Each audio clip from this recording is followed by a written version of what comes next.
সাবধান দেখো লড়াই করো বিশ্বের মুসলিম দেখো লড়াই করো ইসলামের গালে গালে হুঁশিয়ার সাবধান ইসলামের দালালেরা বুঝে জানা থাকবে না।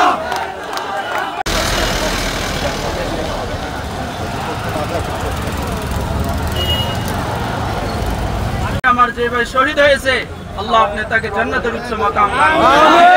আল্লাহ আমাদের নামাজের পর আমাদের কোর্ট বিল্ডিং জামে মসজিদ প্রাঙ্গণে যে মাঠ আছে মাঠে আমাদের শহীদ সামরাইয়ের তীব্র নিন্দা জানাচ্ছি।